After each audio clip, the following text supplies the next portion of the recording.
位观众大家好，欢迎收看你搞懂了没？我是小佳。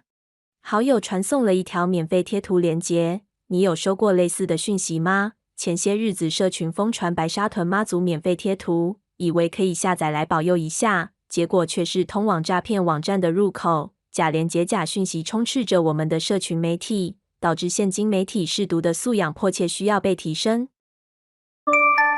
像这种免费贴图连结，你有点开过吗？不用钱的贴图有够香，除了自己下载以外，像这种好康也要分享给朋友。但是你知道吗？其实这些连结有许多都是诈骗网站的入口，点进去不但可能没有免费贴图，还会把自己的个资直接打包送给对方。现在有很多这种假的免费贴图下载哦。那其实在早期的时候，它这个手法是要你点进去加好友之后，分享给10个好友或20个好友。分享完之后其实是不会拿到贴图的，可是你已经加了那个账号在你的赖里面，他可能过了一阵子之后就会改名，可能换成小薇啊，或者是小明啊，那就可能开始跟你聊天说，你们是在什么时候认识的？他就可能进一步来做诈骗这样子。白沙屯这一次的例子来看的话，其实这是一个非常非常创新的一个诈骗的例子哦。他利用我们对这种妈祖的这种虔诚的信仰，你看到第一眼你就不会觉得他是骗人的，反而你会用一个虔诚还是说共襄盛举的心，然后去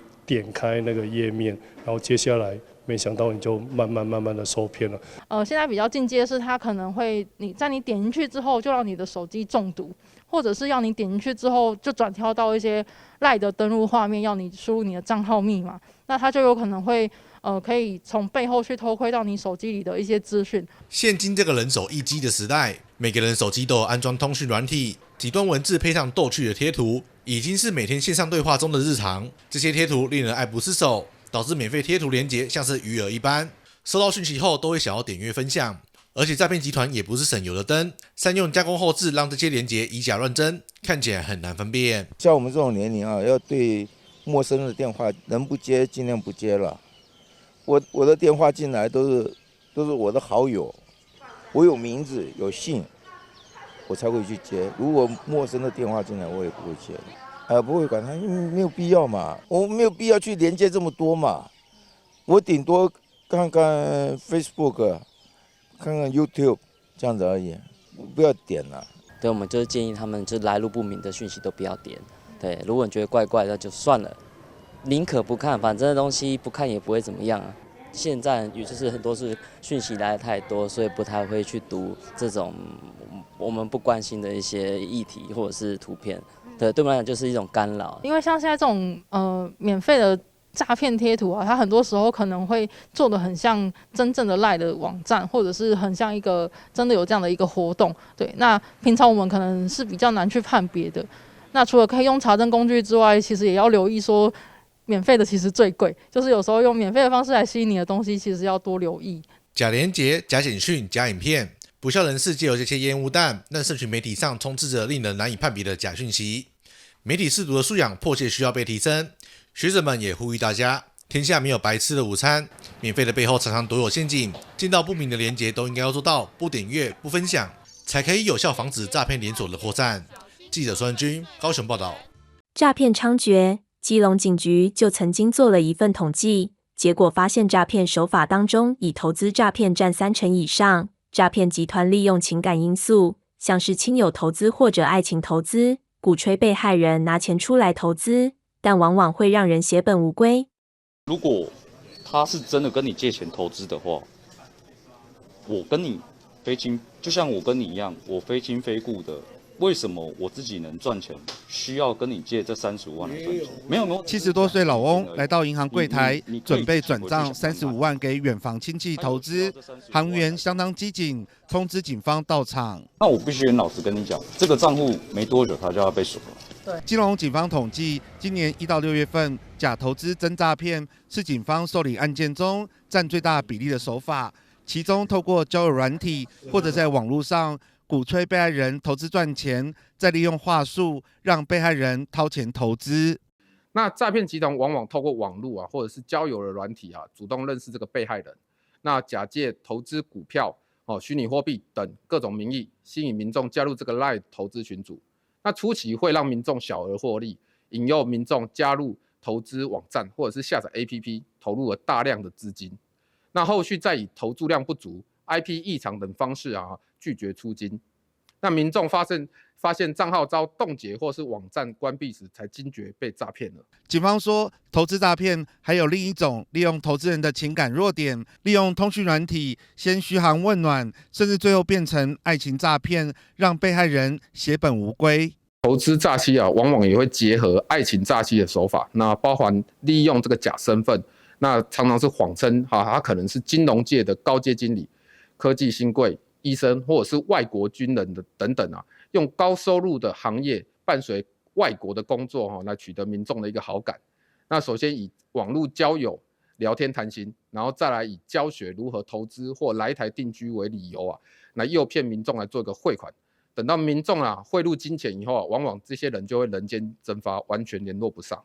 诈骗猖獗，手法也是层出不穷。警方提醒，相较于其他族群，年长者更容易遭到诈骗，提醒民众网络上交友要保持冷静，必要时要进行查证，强化和社会的连结，别让财富白白损失。记者黄少明基隆报道。台南一位妇人在社群网站上看到谢金河投资群组广告，原以为可以投资赚钱，想不到原来是诈骗集团冒充，前后交付了新台币1200万元后，但又无法出金，才惊觉受骗。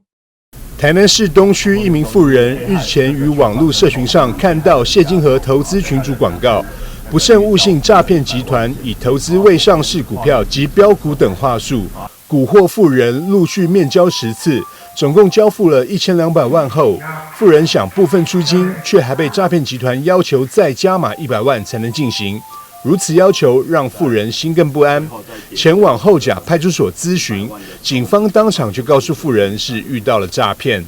本所日前接获妇人报案，称加入谢金河投资群组，已经面交10次，交付1200万元。欲提领出金的时候，诈骗集团又表示要缴纳保证金。此时妇人已经没有钱，至派出所咨询的时候，才惊觉他受骗。所幸警方检视诈骗集团与被害妇人的对话，发现诈骗车手近期还会到妇人家中取款，便与妇人合作，将诈骗车手诱捕到案。检视被害人与诈骗集团的对话，发现被害妇人她每次这10次的面交中，取款车手均是至被害人家中提款。我们觉得这一件还有突破的机会，便与被害妇人合作，诱捕这个车手至被害人家中取款的时候，当场予以逮捕，以诈欺现行犯解送台南地检侦办。这么急啊，小姐。啊。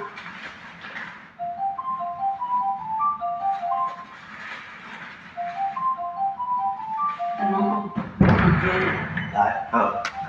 你上来讲，我来挂掉。规划来甲人做班酒。我今日超速9.8，非常模式。诈骗案件中，往往以投资诈骗被害人的损失最多。诈骗集团在网络投放广告，以名人投资投放于脸书、YouTube 甚至是 IG， 诱使有兴趣的民众加入投资群组，再借由1对1的专人诱骗，以高获利、高收入、稳赚不赔的方式投资虚拟货币、未上市股票，甚至是标股，还有股票抽签的方式取信于被害人。第一分局分局长王子雄表示，诈骗案件假投资诈欺类型中，诈骗集团常以稳赚不赔、低成本、高收入、投资虚拟货币无风险等话术来诓骗被害人，呼吁民众千万不要轻信来源不明的投资管道或者是网络连结。民众有任何诈骗相关的问题，都可以随时拨打165反诈骗咨询专线洽询，期盼警民携手合作，打击诈骗集团。记者张硕维台南报道。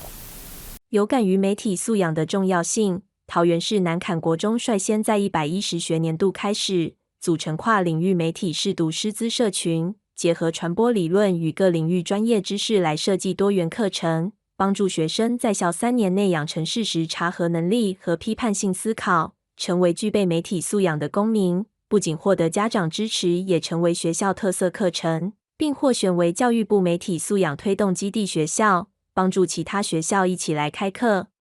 而且写得蛮科学的哦，对不对？但是。来到南崁国中3年级的伪科学课程，老师引导同学们活用自然科所学过的专业，指出文章哪里不符合科学常识，并判断此举对媒体乱象的影响。原来这不只是一堂理化课，更是学校的媒体识读课程之一。校方有感于网络资讯对学生的影响深远，因而在110学年度开始，不仅培训老师具备媒体素养，更组成跨领域媒体识读师资社群，结合传播理论与各领域的专业知识来设计课程，帮助学生在校3年内循序渐进，养成事实查核能力和批判性思考。我们先花很多的时间，先帮老师们增能。我们自己要先提升自己的媒体素养的能力，才有可能带着孩子一起来探索这么复杂而多面向的议题。好，那除了我们自己的增能，我们也组成了一个跨领域的专业教师社群，专门负责来设计课程。所以有的我们是把它变成主题式的这种单元，在弹性课程里面实施。那有的呢，我们会搭配学科，搭配各个科目，进到各个科目里面做素养的教学。我们希望能够建构3年完整的课程地图，那有系统的、渐进式的带领孩子在媒体素养的议题上多做讨论以及学习。除了结合自然科，8年级的媒体识读课程则是结合公民科，以模拟公投来讨论禁用抖音政策，勾起学生参与兴趣，讨论对于当代媒体现象的问题与看法。南崁国中的学生们也分享上课的所学跟心得，认同媒体识读的重要。人看到假新闻，然后吸收他的资讯，久而久之会积重难返，会变成他的习惯，然后进而做出错误的行为。而媒体识读可以防止这件事发生，而且在台湾这个民主国家嘛，如果没有媒体识读的能力，可能会选出例如嘛，就是比较不符合自己利益的候选人。参与课程的老师们也分享，看到同学们能够活用学科并具备小心求证的意识，也让他们感到很欣慰。校方也表示，作为教育部媒体素养基地学校，目前已经产出较完整的3年课程方案，十分乐意与其他学校师生交流，共同来扎根媒体识读教育。开始上媒体识读之后，我觉得孩子们对于科学的世界比较不一样，他们可能看到一些有问题的东西，会来问我说：“老师，这个东西是不是有问题？这科学上是不是有怪怪的？”我说：“对，你有发现这个问题，没错，这是事实。”所以我觉得学生在问我这些他平常遇到的科学问题的时候，我都觉得非常开心，因为他们有学以致用。那媒体识读的课程，它困难度很高的原因，是因为它的议题跑得太快了。今年可以用的例子到明年就不行，所以老师的那个学习能力跟更新速度要非常非常的快。好，那我觉得在整个发展的过程当中，最棒的就是教学相长，也很欢迎如果各个学校对这个主题有兴趣的老师们，我们可以一起来共学，然后呢，我们一起去守护孩子。南崁国中的老师们透过不断精进自己以及多元尝试的课程，激起学生兴趣来共学，不仅获得家长支持，也让媒体识读成为学校的特色课程。校方期盼能够借此培养同学们成为具备媒体识读能力的公民。记者刘雨婷桃园报道。水费催缴诈骗简讯频传，台湾自来水公司表示，发送的催缴简讯绝对不会提供任何短网址连结，请民众认明。如收到可疑简讯，可向台水公司1910客服专线或165反诈骗专线求证。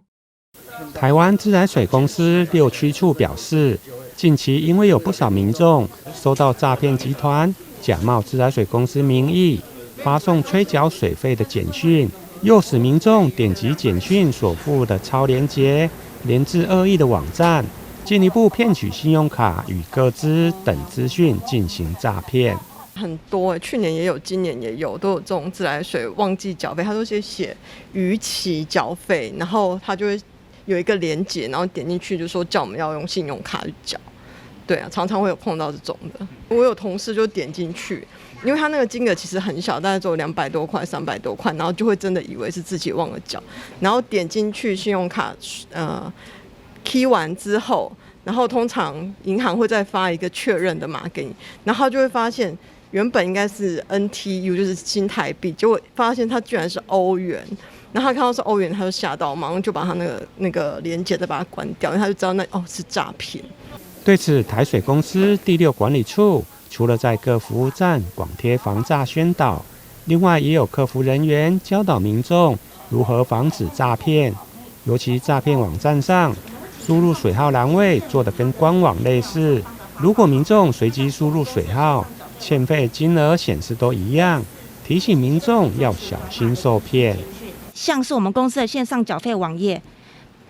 类似它会呈现这个模样，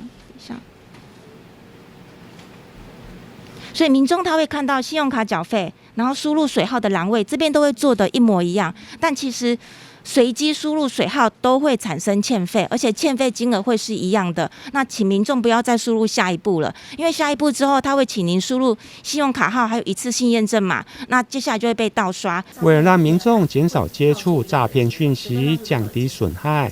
自来水公司自113年1月起，配合数位发展部简讯账单，改采政府专属简讯短码111来发送，以利民众分辨。水公司自113年1月起，已使用政府专属的简讯发送短码111来发送的催缴简讯，不会提供任何的短网址的一个连结。若有发现有短网址连结，那一定不是本公司的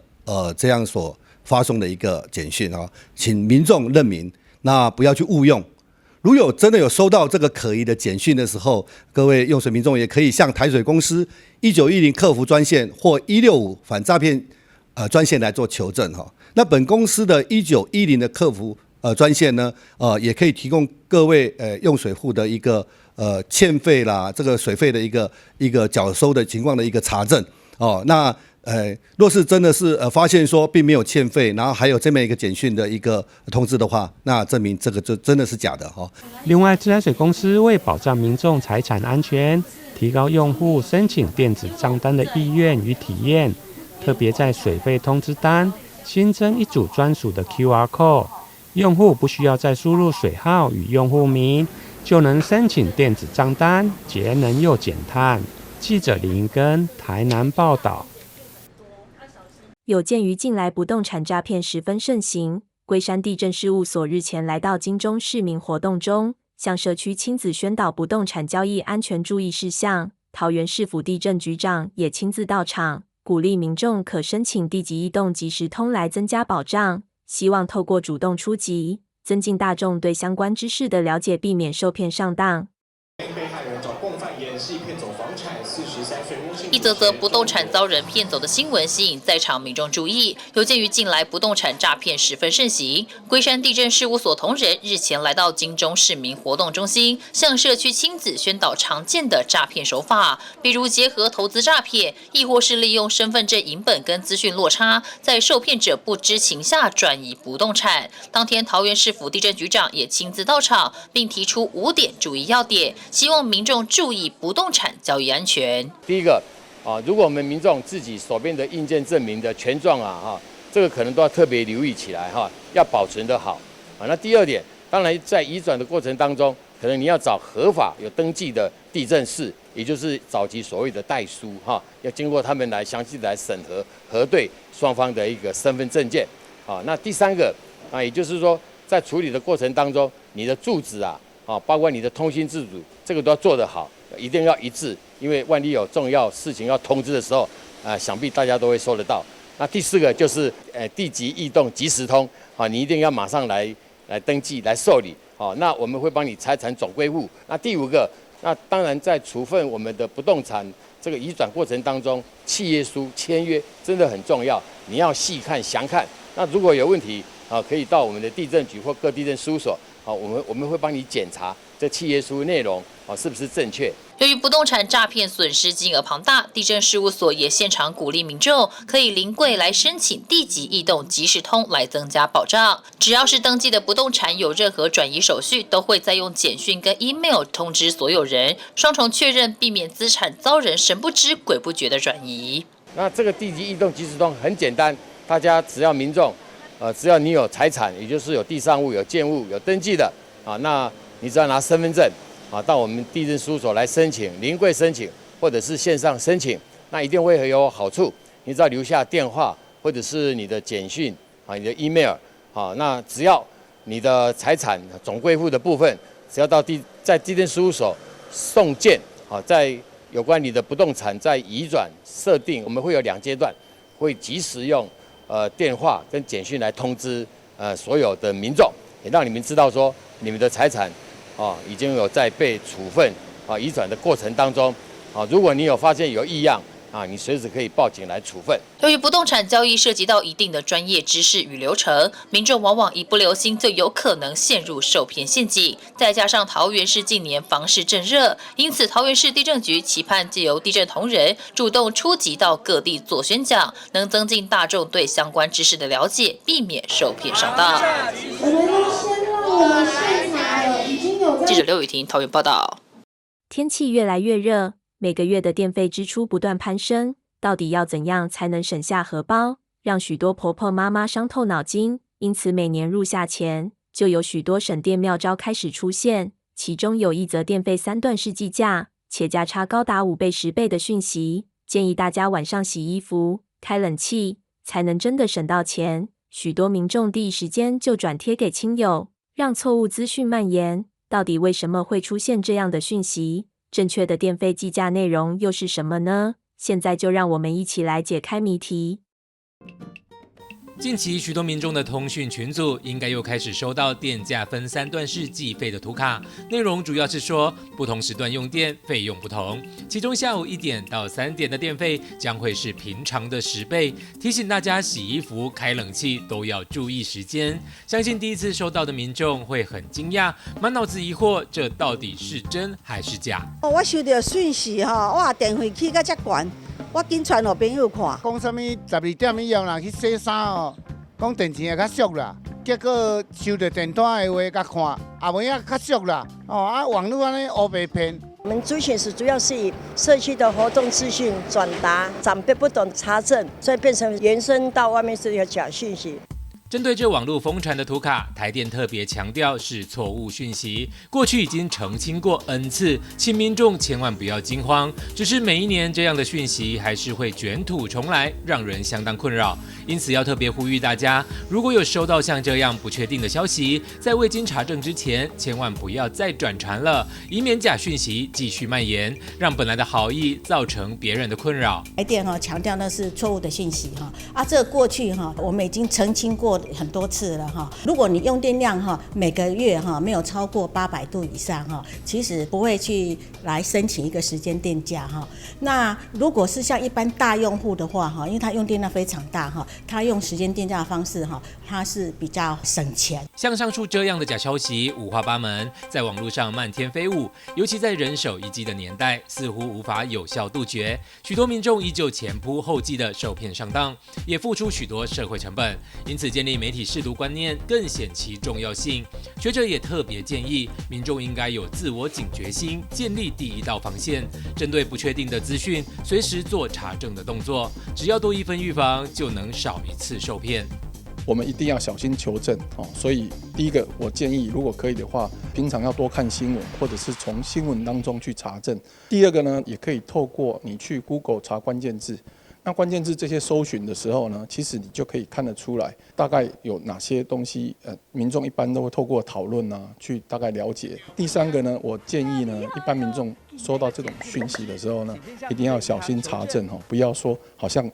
很快速的想要分享给别人。终结假讯息，从你我开始做起。在资讯快速流转的时代，千万不要认为自己不会受骗，而忽略了做事实查证的动作，甚至还不小心协助散布假讯息。这就是许多诈骗老梗一再得手的原因。所以还是要提醒大家，随时保持警戒心，建立查证的习惯，才能让假讯息无所遁形。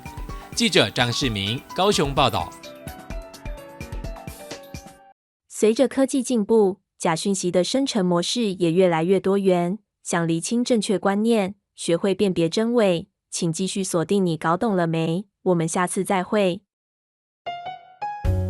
小小神厨体验营，小小店长体验营。老婆，你看。干嘛？你又在乱买东西了吼？不是啦，暑假就快到了，不能让阿宝一直闲在家里打电动。你看这个脸书上面就可以报名这么多营队，阿宝整个暑假都很充实哎。这么好康，我怎么不知道啊？哎呦，老公，这种一页式的广告要小心，它可能是诈骗哦。你看它这边根本没有官方认证的蓝勾勾，还有如果发文历史很短的网页，就要特别小心。好，现在其实网络上或社群媒体真的是朋友转传的讯息很多，那很多是没有经过查证。其实台湾有很多的事实查核的机构，所以你可能也就要去看一下，做一个比较聪明的乐听人。